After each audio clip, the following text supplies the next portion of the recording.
Years ago, I was in Houston, and now I'm back in California. And I flew first class. Now, don't be mad at me, you just fly first class. Watch this. You going first class when you leave here. Going first class. Ain't no economy flight in heaven. Ain't no economy flights to heaven, y'all. It's all first class. Oh, it felt good too, amen. Say this with me. This book of the law shall not depart out of my mouth. I will meditate day, night. I will observe to do all that's written therein. Then, and only then, will I make my ways prosperous and have good success. Not any success, but godly success. In the name of Jesus. Amen. You may be seeing his presence. Amen. Hallelujah. It's good to be home. Amen. It is. It's good to be home. And we had a little bit more turbulence on the flight back than I did going. And we kind of delayed before we left off to go. And when you haven't been flying in a while, your brain begins to think about so much. Because you're almost in a tune when you go in the plane. And they shut them doors. And you can't just walk out and I'm getting off right here.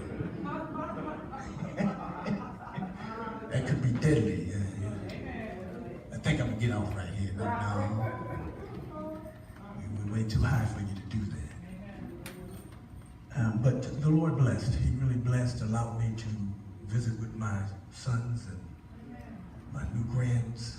It was really beautiful just to see them and to sit back and watch my children raise their children. Not saying a whole lot. A lot of times when they were stolen, I couldn't handle it. So I had to look the other way, act like I wasn't in the room.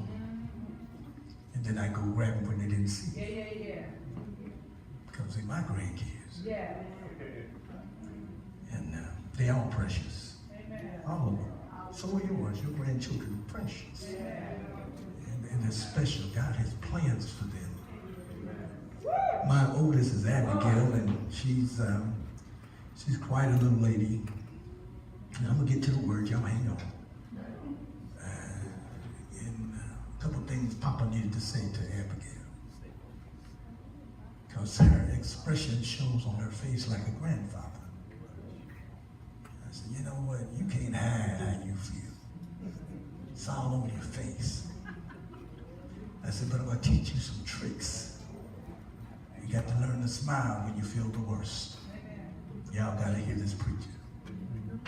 And everything ain't going as planned.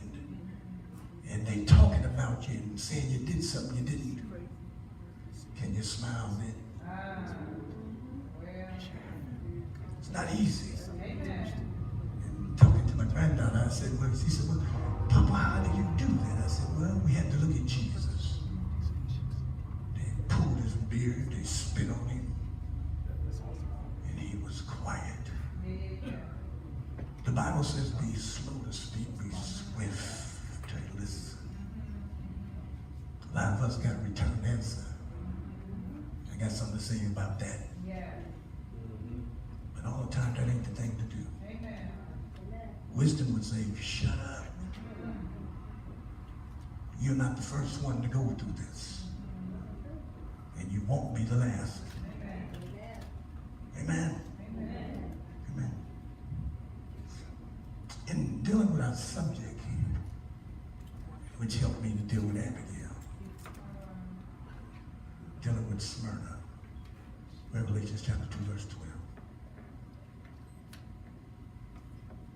This is a very difficult moment for the church. It's not comfortable. And I heard some wonderful messages. It's easy to teach about prosperity when everything's going well. It's very difficult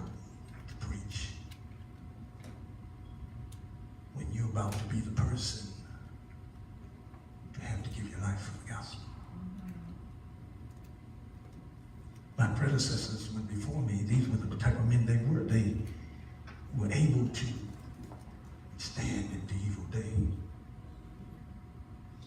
I see the brink of the evil day. Looks pretty bad. But I'm yet not in the manifestation of the total of the evilness in this country. Oh, it's on the brink. But it's not totally here. I was in a congregation of thousands of people, worshipers. The praise seemed like a concert. A band came up out of the floor. And I said, now ain't that something? It was magnificent. Why? Because we were there to praise God. Not a man, not a building, but to praise God. In the crowd, I always say this to God, do you see me? I mean, you're so great in all your greatness, but do you see a little guy like me here? In my heart, Wednesday night was so beautiful because John Gray talked about Thanksgiving, but I watched my granddaughter as she worshiped God. And I had to turn my head as tears started flowing down my eyes because my oldest son did the very same thing. And now I get to see his daughter worshiping God. I said, this is amazing. Hours ago, I was in California. I had no thoughts about this moment. My granddaughter and my other granddaughter, they waited up for us to get there. As soon as my wife got to the door, she said, oh, Nana! When I got close to the Papa! I said, man, wow, ain't that something? Can you imagine how heaven feels? Yes. When one person is born again. My purpose for going to Texas was to see my sons, but I wanted to see the new grands. I've seen pictures of them, but I hadn't seen them. And Mr. Ethan was something to see. He's a character. And Annalisa is just beautiful. Teeth coming in everywhere, so you know she was miserable. Every now and then she'd have a little reprieve and she'd crawl around the floor. You know, my father didn't get to see what I'm seeing. He didn't get to fly first class to Texas to be with his grandkids. But his son gets to live to see it. And I said, Daddy, I hope you can experience this through me. It's beautiful, Dad. Just to see your grandkids. I didn't care about the internal problems. Y'all gotta help yourself a little bit. I'm gonna teach, but I got to do this for a minute. I'm so grateful to God that He would let me live.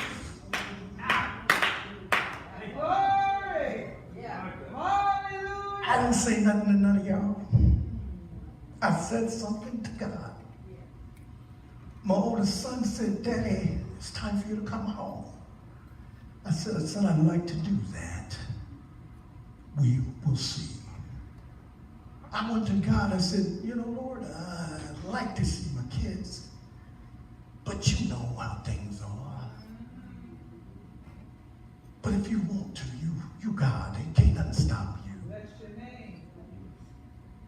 Make your request known to God. Yeah. Somebody else heard it. I didn't know they heard it. And they decided not only was I going home, but my wife and my mother. And we all gonna fly first class.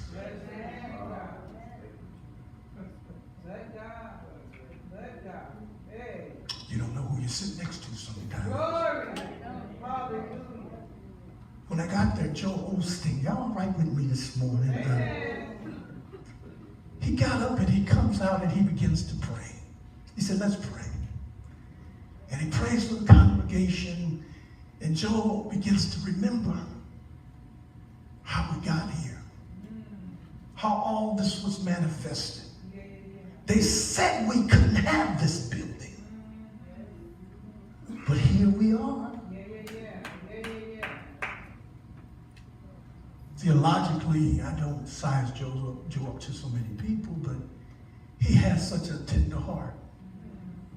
You can feel it. His heart's just tender. And here's his famous word: we love you. I said, you know, Joe, you ain't got a whole lot, but boy, I feel that. I love you guys. I thought about you as I'm there. Lord, I love Prevailing Word. Small but mighty. Then again, what is small in the eyes of God, you got to be careful. You could fit us about 500 times over in that congregation. But yet here we are.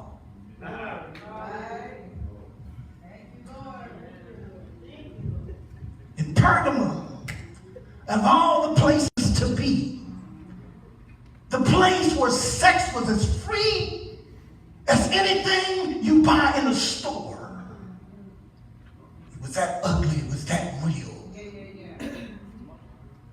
Yet there were faithful Christians to the name of Jesus. Their faithfulness was so awesome because there were some Christians who could not stand the pressure. So they succumbed to the surroundings. Yet they went to church. You ain't heard me. You mean they played cards last night and drank and had sex and they showed up in church? That's what they did.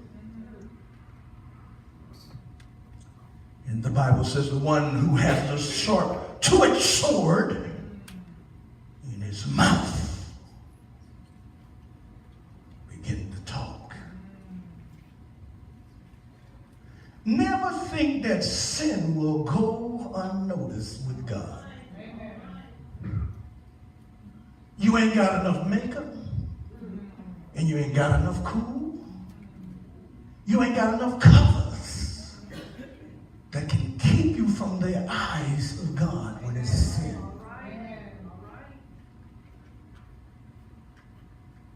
And sin is such a monster, and I understand why certain preachers don't like to talk about it, because it's dirty, it's ugly, it's filthy.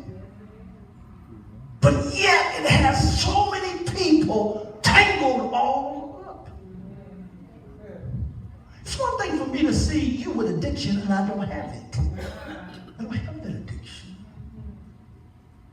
You're crying to get out. I'm crying to never touch you.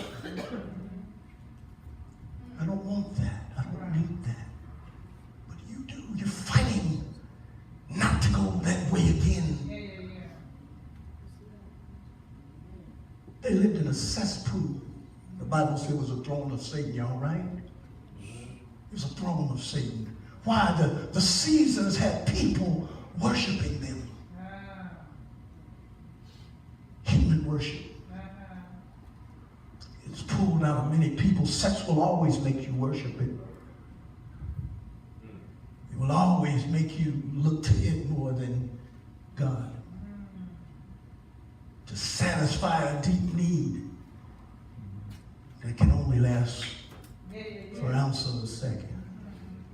But the devil's so dirty, he plays and dangles this thing with singles and married couples, and don't think married couples don't get tempted. Amen. They do. Amen. I said they do. Amen. TV is not set up to admire the product, but what you admire. The package in itself won't make you buy it, but if a woman holds it, with the right shade of makeup and the right body physique, you'll look longer.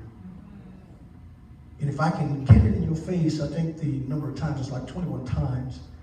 If I get in your face at least over 21 times, you make an attempt. If we really go to the garden, the devil didn't just get Eve that day, y'all. He was taunting her. As the Bible says about Goliath, he came out there 40-some days. Taunting. See, I can teach this while I read it because I've been studying so long. Y'all right with that? Because sometimes people get funny if you don't go scripture for scripture. Go that verse, go this verse. You need to study. You need to be reading the 7 churches just like I do. Why? Because that's what the Spirit of God told me to do. I'm not saying that you totally accept me as pastor. That's okay. Here's the thing. Just accept the word. Don't worry about the rest of it. Just accept the word. I know I'm not everybody's cup of tea, baby. But I'm okay with that. If we become everybody's cup of tea, the devil may not be offended by you. I offend him. And I know it. Sometimes, if you notice, if you open your mouth too much, somebody's going to get mad. So you have to be careful with what you say, when you say, what you say, how you say, what you say, your facial expressions, when you say what you say. Why? Because people are observing you. Listen, even the child is observing you. The face of my granddaughter is the face of my son. Those eyebrows bent, an intense look. I looked, oh, that's Daddy. Y'all remember the movie Peter Pan? Y'all remember the movie? Oh, yeah. Robin Williams, y'all remember the movie? Remember the black young boy pushed his face, kept working with it.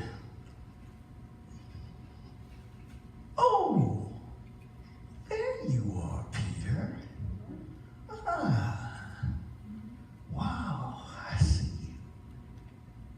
Sometimes it takes a little time for me to know you're serious about God. Oh, there you are, Jerry. You're full of the Holy Ghost. Are you hearing me? See, the devil is not bothered by you. He's bothered by what's behind you.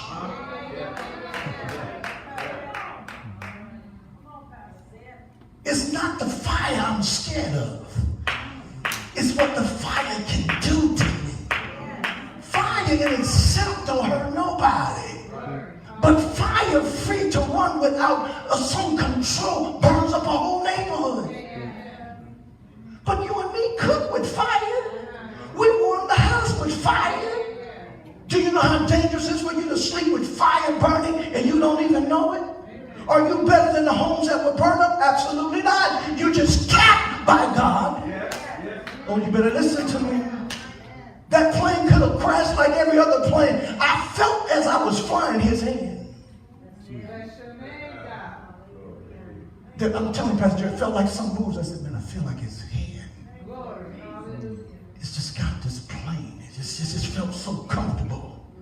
And the only way you can really feel it and enjoy it for me is first class.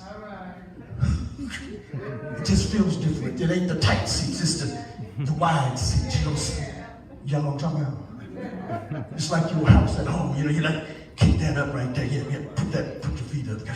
See, you're riding on the clouds. You're experiencing something. Only this bubble holds you, but you're riding on clouds. I'm like, God, this is amazing. And of course, when we landed, my oldest son picked us up at the airport. We saw him right away, and his smile lights up the room. I'm like, man, life is good. When you can see your child and see them light up. Watch this. We don't ever talk about the past. You're not hearing me. Mother, was Joel Osteen's message? Remember his message? Dry places. Joe's message was, come out of dry places. Can I tell you why people are negative? You hang around negative stuff all the time. He said, in order for you to experience God, you got to come out of dry places. I said, Lord, you know, he may not have the intense message theologically, but the profoundness of that. Come out of dry places. I said, I live in the desert. What's dry than that? I mean, everywhere I look is brown.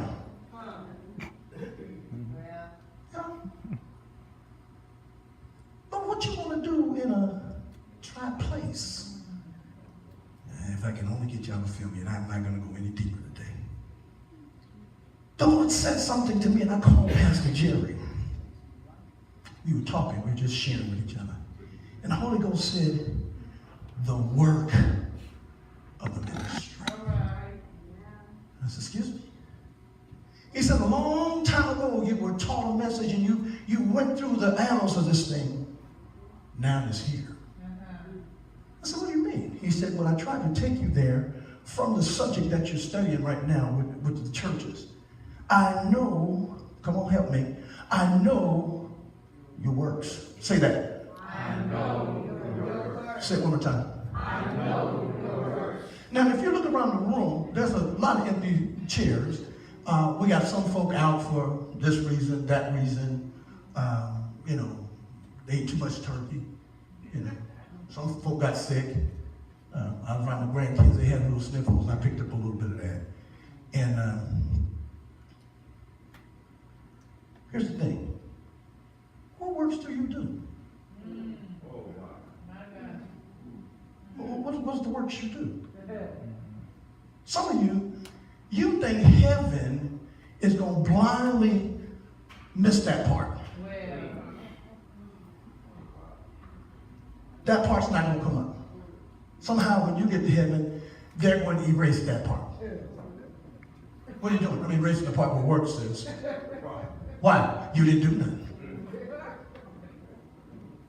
So let's just get rid of that.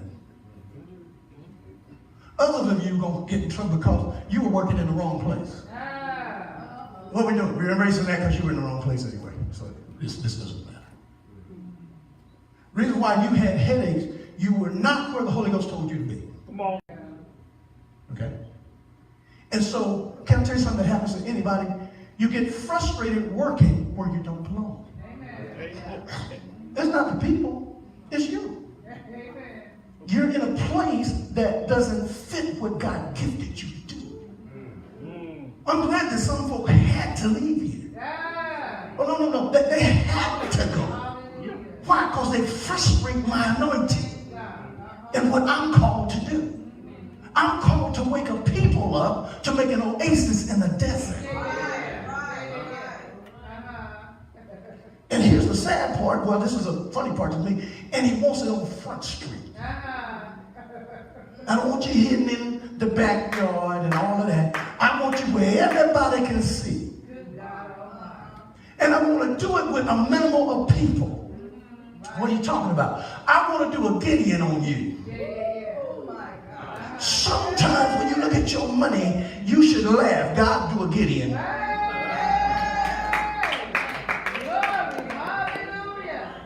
Because this ain't enough to sing a ship. Do a Gideon, God. Hello? And if you remember Gideon was a type, if you're all that, God, for me to get this, do this, wet this fleece for me. And after you wet the fleece, dry the fleece up. Now, here's amazing things about God. Maybe I'll get this done in my book. Why was God accommodating this man? He could have went Pastor Jerry and founded Alex. I'm done with you, Alex. Sure, God, anything you want me to do, I'm ready to do it. He gonna mess with Gideon. You know why? Because Gideon didn't see how God could do it. it's only made strong in your weaknesses. Yeah. Glory. Hallelujah. So God sometimes is fascinated with weak people. You're not feeling me. All right, come on. People that don't have their words together so well. And I said, I see why you gave Joel all this. He's humble. He's so humble. You can feel it from where he was and what he was doing. He has to start with a joke. He's trying to get himself over the pressure of all the people. And sometimes even with the crowd that I get in here, I have to help myself get together. Because I ain't all that great in front of folk. I'm good behind the piano. I feel comfortable. I do. But when I have to stand and talk, it's like, oh, here we go. They expect it. You got to deliver this. You got to deliver that. I'm like, why don't you deliver it? I go through that. I do. No different than Moses. Y'all want to hear from God? Then talk to him. Why I got to be the delivery boy? Seriously. Pastor Jerry did me a wonderful favor. He sent me those that came to prayer. And I said, yeah, and you want a new building. You want all of these things. But you won't pray. You won't push your plate aside. You won't push things aside to get in the face of God. You expect him to move in 2019. Why? You expect this country to be safe. Why? When do you pray? You don't understand the power of corporate prayer. This church has been running over with people praying and talking to God. Programs will never outdo praying, period. They just won't. That's why programs last for a little while, then they fall apart. You know why? Because prayer is the only thing that can keep them together. Ain't no fuel in a program without prayer. You just came up with another plan. The guy said, well, here you go again. Gonna mess up, but okay. Let's let him bump his head. He'll be all right. Hope he finds his knees. Want a great 2019. When you gonna pray? Nobody, you don't hear from God? You don't talk to God. Never talk to him. You have everybody else talking to him for you. Yeah, pray for me. Yeah, pray for me. When you gonna pray? When you gonna pray? Man, I don't care how big the crowd is, I'm gonna pray. I'm gonna pray. I'm gonna talk to God. And guess what? I know he's gonna hear me. This is the confidence I have in him. If I ask anything according to his will, I know that he hears me. You got to get away from this, I hope. I hope he hears me. Why are you hoping? Faith takes hope, grabs you by the neck and says, now! Right. Hallelujah. Yes. Lord. Yes. What'd you just say about it? Faith grabs hope by the collar. Get here, now! Yes.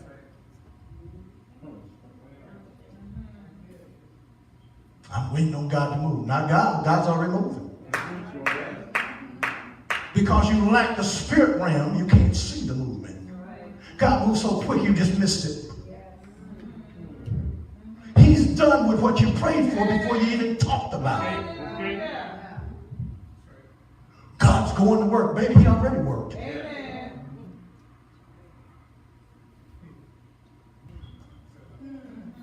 Yeah, you're right, Pastor. Selah. Think on that just a moment. I'm too full. I'm trying to get to my message. I'm too full. Release it. Release it. Come on, release it. My granddaughter came in the room before me and my wife were leaving. She said, Papa, I'm going to miss you. I swallowed my tears, Pastor Jerry. She's my first.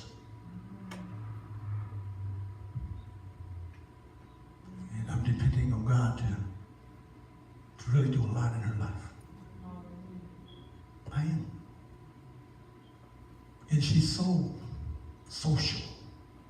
She's got that gift. She don't care who it is. One of the singers of the praise team was a renowned singer with a group called the Anointed. And Abigail met her long before Mama and everybody. Okay? And so My son said, Dad, I want you to meet her. I said, okay, that's fine. I'll let people, I'm cool. And he wanted his brother to meet the lady. And the lady was so beautiful, church. She was so beautiful, just as humble. Listen at me. Been teaching you guys this over and over again. Humble. She said, somebody had said to me, why don't you do an album? And she says, well, I'm too busy. My son's in college and, I'm with the praise team. I ain't got no time for that. And she goes over to a burger place, not too far from the church. And a man walks up to her and gives her $50,000.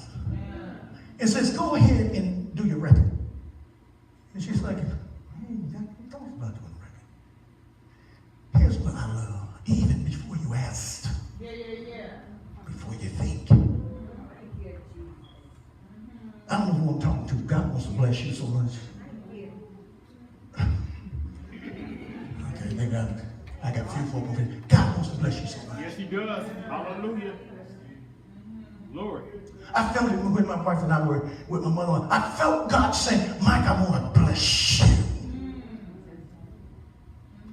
We got back home, we got picked up, everything was beautiful, and we got blessed with food and the whole 9 yards again. And I'm like, Lord, what are you doing? He said, I'm trying to set you up for 2019. Are you ready for it, Michael? Are you ready to be blessed where folk have to say, that brother is blessed? I'm real funny about blessings, by the way. I don't like people messing with me. Leave me alone, man. I'll drive a car so you won't pick at me. I'm serious. Because I don't want you running around saying he got all that stuff. In fact, we made a joke about that. You know how stuff is. It's Christmas time. Stuff. All kind of magazines, stuff. Newspapers, stuff. We need more stuff. Grandkids, my daughter was so funny. She said, don't buy no toys for these kids. Okay. She said, Daddy, they got look at all the stuff. And I'm looking at it. And they got so much stuff, you go around, they just throw it everywhere. I'm gonna show you something about us. We're the same way. We got stuff. You got a vehicle out there, you can fill it up with anybody you want to. Ain't nobody moving it. What's wrong with us?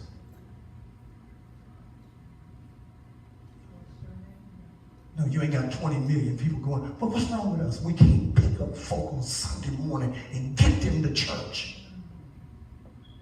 What work are you doing? What's the real work you're doing? Don't think that's not going to come up in heaven. What did you really do? Now, let me help you out. I'm not really discussing this with you. I talk to me. How are you really doing, Michael? Guess whose voice I hear? The devil. What you really doing? Pastor Mike. Because he knows how to say it real nasty. What you doing, Pastor Mike?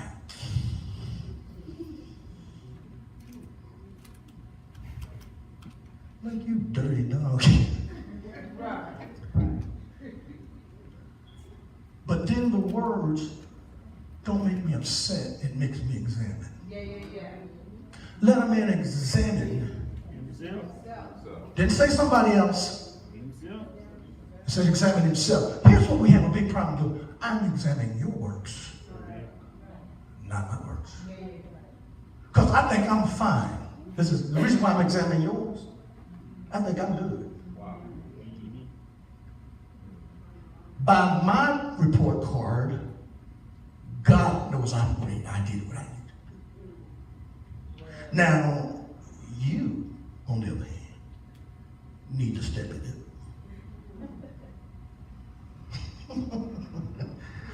Y'all not liking me right now, but I understand why. It's a searching word when you have to see what works you done. It's easy for you to examine everybody else's work, but what work have you? What you do? If somebody comes to your church, they look at you, what do you do? I looked at my son. We brought me to this big building, and Usher puts us over here, and I'm looking at Junior. So what you do, Junior?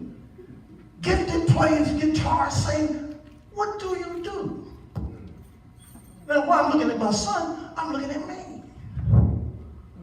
What do I do? You were pastor of the church. What's that mean? See, you have to do your own examination. What's that really mean? You get elite privilege because you're the pastor. You don't clean the bathrooms. You don't have to do anything. What do you do? I play the piano. Well, what else do you do? I sing the songs. What's that? What else do you do? You greet the people. How many of y'all greet people when they come to church? You greet the ones you know. The ones you don't know is like,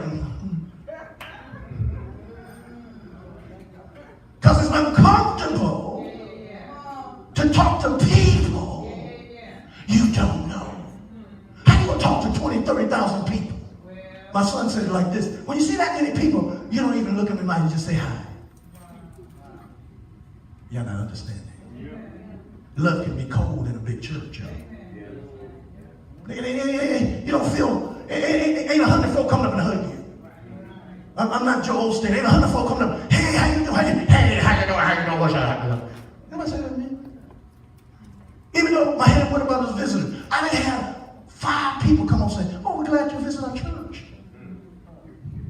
I'm being honest. It's a big place. And so, because of bigness, we are out of touch with touch. And so we did church. We there an hour. We heard the word. We had a concert. We worshiped God. And we go back to busyness. Come back again. Do the same thing. And there you go. Now, distinctively did something that you would have loved, Rebecca. They brought up the marriage ministry. Right? Marriage ministry came up. And the guy said, well, we have 2 couples here. And they're going to share with you a little bit about their relationships and some things that went on with them. Now, I love this part. I thought this was good. If you have this in your ministry, it should be on display so that people know what you got. You know? But here's what's amazing to me. The people that think their marriage is so together, they don't need it. And one of the couples said that. They got up and said, you know, we didn't need that. To the journey. And they found out they had some stuff that they weren't able to get along with, and they were starting to have odds. Now, when you in a big congregation like that, you've got a lot of mixed couples and so forth, and it's comfortable in a setting like that because everybody feels accepted. Listen at me, this is very important to anybody. You want to feel accepted. This is why we try to greet you. This is why Pastor Jerry tries to say, we love you. We do. You know what? We're trying to make people feel accepted. It's very, very hard to get people to feel like they're okay to be there. There was a gentleman sitting in front of us, and he had his phone, and he was taking pictures of everything. He's getting everything. And when Joe asked for the folk to be saved, he stood up right away. And my wife said, congratulations, I'm glad you got saved. He said, oh, I had to be here. I had to be a part of this. It's funny where you know you fit.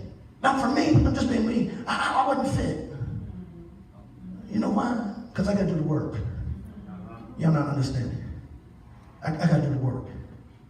See, all that's glittering in a ministry is not letting you see what's going on behind the scenes. Okay. TV is TV.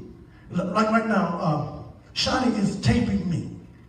But everybody that's watching me, even online, they don't know the hell I go through. I said hell, because it's true. That sometimes hell rises up because I'm anointed. It proves you anointed. Because hell keeps showing up. Why is trouble here all the time? Don't be surprised. Jesus said, in this life, you're going to have Why we all shocked? It seems like I always got trouble. No, you just got your share. You know, you let God say, well, that's the real I'm pulling more, don't get rid of more trouble. I'm gonna get rid of this and that too. Now, Mike, I ain't gonna get rid of that. But you don't know her anointing. Oh, God. You don't know her anointing. Her anointing calls for more. And I told him, I said, I want this. We walked the halls. My mother-in-law couldn't walk too far. It's a lot of walking. If you ever walked in a big stadium and basketball arena, man, you walk, you're like, huh? I'm like, we need some go-karts or something. There's a lot of walking out here. And y'all think we loud, you know, brother get here. You think us, we loud. You ought to hear that arena. Man, they rocking out, they gone, they don't bit more care, they gone. Sing about at least 8 songs. No, I'm not kidding. And Joe's like, go ahead, he's done. Then he come up, bring about 20-minute message, they come back and sing some more. Y'all don't understand. And my son at first, he said, you know, Dad, when I first went here, I said to myself, man, I can't go to a church every day, it's a concert. You know, this is all scripted. Well, it's kind of hard not to be scripted when you're that large. Y'all not hearing me? It's a lot. It's a lot to get done. And then my thoughts are these. How do you reach all these people? You know? How do you... I have a hard time reaching some of y'all. You know, look at me all crazy in the eyeballs. Man, that's because I didn't call you last week. I don't even have your number. You know. But this man got to deal with all that. I said, I understand why he steps back. No. Joe, what you thought? I don't have none. Joe, how did nope. Slow to speak. And then as soon as he says something, everybody gets him out there that's spiritually deep about everything. And funny, John Gray talked about it. He said, you know, it seems like everybody that I didn't know now is after me. And got something to say. If I open my mouth to say this, they just come at me. Welcome to the gospel. That's the gospel. If you thought you read the gospel and you become a celebrity, you're reading the wrong Bible. John was not a star. He was 90 years old on the Isle of Pastor breaking rocks. Why? For the word of God and his testimony about Jesus. What kind of work are you doing?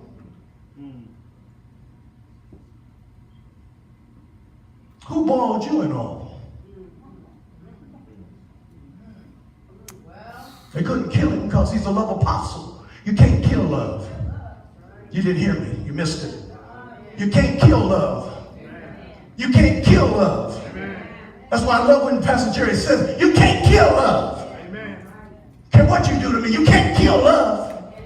I'm going to love you with every... This is what David Wilkins said. He said, you can cut me up, but every piece will get up and love you. What did he do? He went and preached to the gangs. What kind of work are you doing? What's the work you're doing? You get to do something before the little fanfare that comes here. What kind of work are you doing?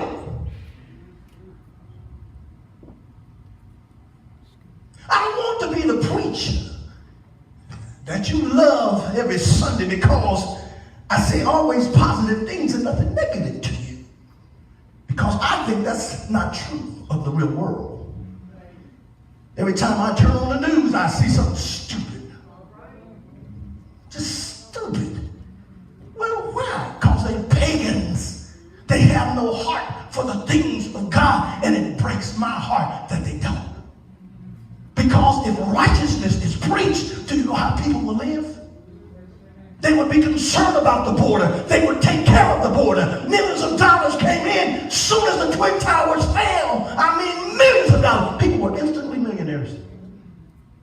They weren't trained to be with that millions of dollars. So they still had trouble. Money don't change the problem you got on the inside. Some of you, if I just had this, yeah, and it make you sick. And you make everybody else sick because you got it.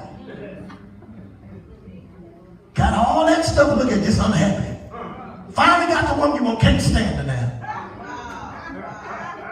All the kids you want, look at me, get away from me! Drive me nuts. I always want something, but you wanted it. That's why we need the leading of the Holy Ghost. Amen. He has to help us. I can't be a pastor without the Holy Ghost. I said in my mind, Pastor Church, I'm going to finish this series today. I can't even touch it. Because I'm too real about what I see and what I experience. I'm like my granddaughter. I show it on my face.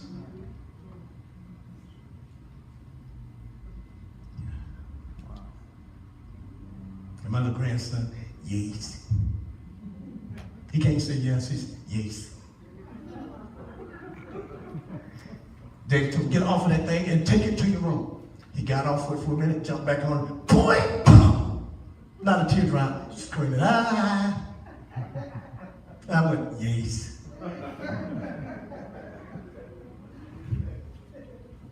Junior got to raise them. He's got to deal with their courts and their devilish ways. You're not hearing me. Just because I'm cute. They're a cute demon. Distract you from the things of God. And I'm watching the church. We're so distracted with the world. I'm teaching you better about Pergamum than you know. The world had taken over the church. And when we start praying, you ought to know the world took over. Wrong word, don't pray no more. We think that's insignificant. Well, you know, I've heard this with bands and groups. All of a sudden they get a little something, and one of my sons know what I'm talking about. You get a little something, you got a little record, and now prayer is the minimum and rehearsal is the longest. When prayer should be the longest and the rehearsal the minimum.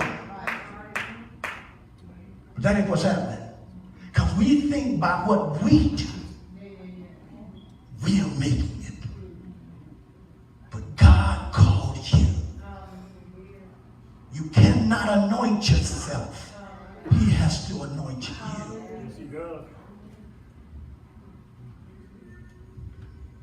Coming back into Los Angeles, I knew the plane was getting ready to land, and plus I'm dealing with this stuff stuffed up in my head. And my ears are popping. And I'm saying, Lord, you're bringing me back to California. And the wind was moving the plane like this. And the pilot was bringing it down, though.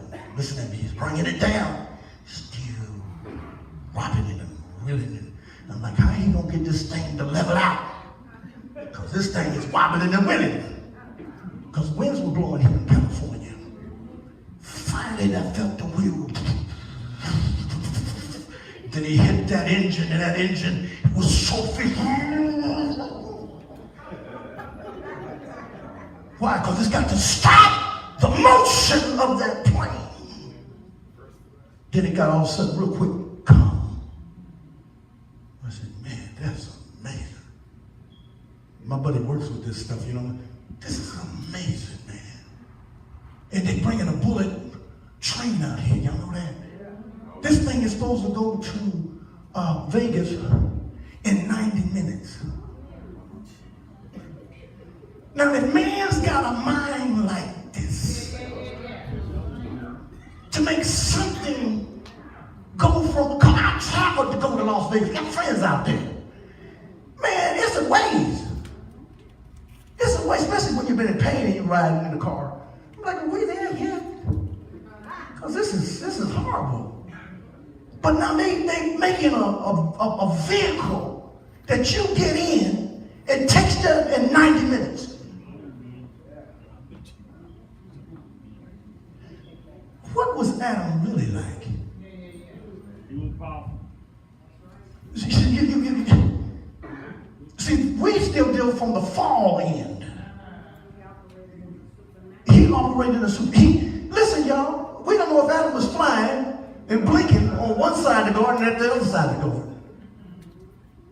I'm talking, this is some powerful, this is some crazy stuff.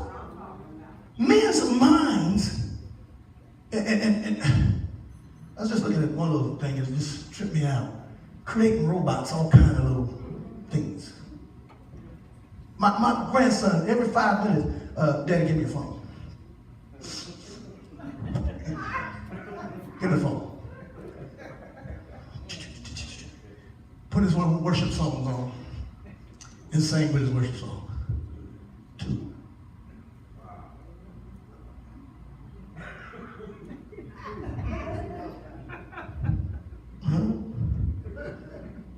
And he played with toys. Daddy, give me the phone. Give me the phone. The only way Daddy can keep the phone is the battery's low. Huh? I need the phone, Daddy. He did this all. Am I telling the truth? Daddy, give me the phone. Wait, and getting his haircut, Pastor Jerry. You know, little boys 2 years old, they don't sit still. He knew about it. I've been here like this.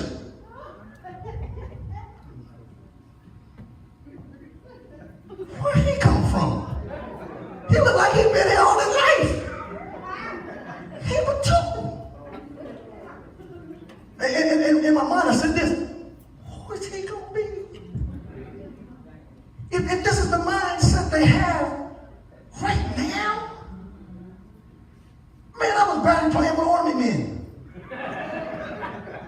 This joker's sitting and can play video games. 2. Yeah, his song. Now his favorite jam was not by might, but by power. He's singing this all through the house. This is what he sings. I said, he don't fully understand it, but he does like the song. You know? It's the seed planted. Let me tell you something, church. I'm looking at most of us. We got a lot of adults in here today. Here's the thing. If we don't help this generation, some of us are afraid of the technology. I understand why. It's a little crazy. Listen, talking about smoke machines. When the band comes up out the ground, smoke comes up with them.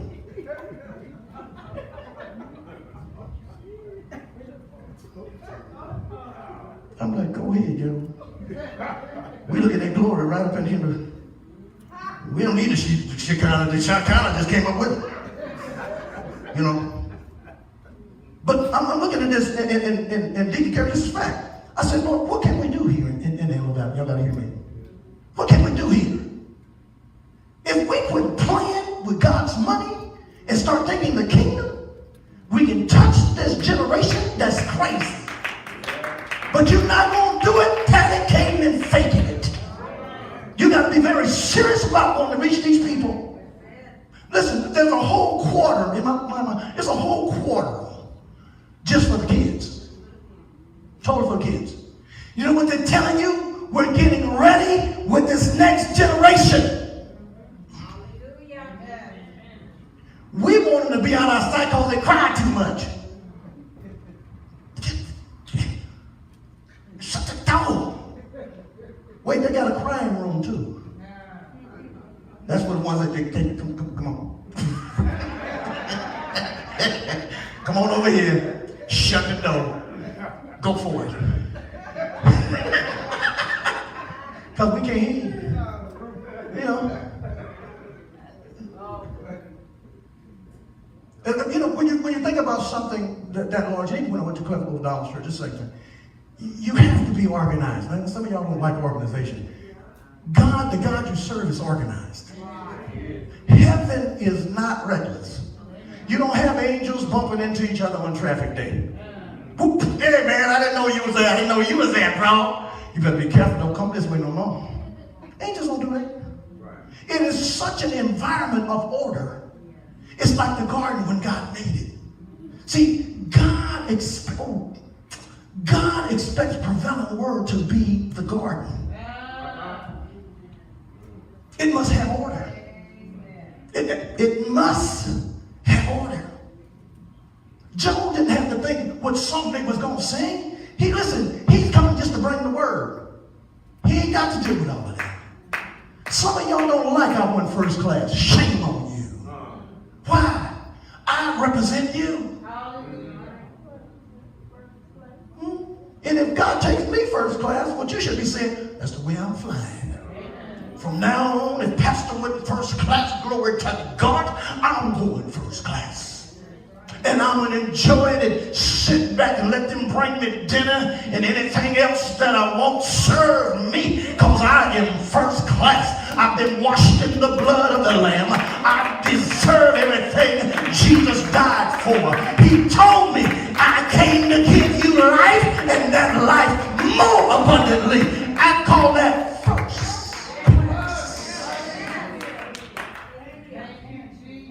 Don't need no doctor. Why? I'm going to Dr. Jesus because Jesus is first class.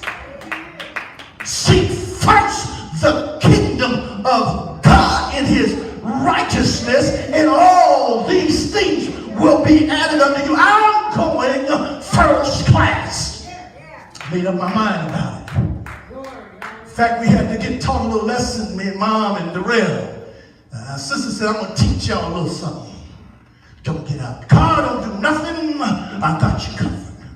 Somebody say first class. Listen, when you start living for God, he'll make things wait on for you. Things will help you out, get things done in your latter days. You will not have to work hard to get it done if you do it first class. If you do it God's way, I'll seek first the kingdom of God. I won't play with this thing. I'll get real with God. Prevailing word needs to be first class. I want TV cameras in here. Yes, I do. Oh, I want to do it right. They can call us small, but call us mighty. Okay, we don't play here. You come in there, you're going to see some stuff. Them folk got it together. See, the problem with us, we okay with just casual anointings. I don't want no casual anointings. I didn't ask y'all, but my best friend's wife wrote me this morning about my goddaughter. And I knew this problem was going on. And the Lord said, okay, call for the people that pray. Don't ask the rest of them. Call for the people that pray. And immediately we went into prayer. Sometimes a demon will see what you will do. He's just going to mess around. See what you're going to do. You know how we are. Out of sight, out of mind, okay? Until it starts gripping your heart. When it grips your heart, you can't allow it to stay. That's my sister. That's my goddaughter. Right. You're not hearing me. This is why the church ain't winning people to Christ, because we don't care. We don't care about that. I ain't putting them in my car. You got a bus, put them in that. Put them in your car. Let me give you a story about Jesse playing this real quick. Actually, not Jesse, but Arthur Blessed. Arthur Blessed was coming to preach somewhere. And he don't really preach, if you know Arthur. It's not really his gift. He does rallies. Get people to go out and get Jesus, per se. So he goes to this city, and the pastor picks him up. And he asked the pastor, he said, so what part of the city is this?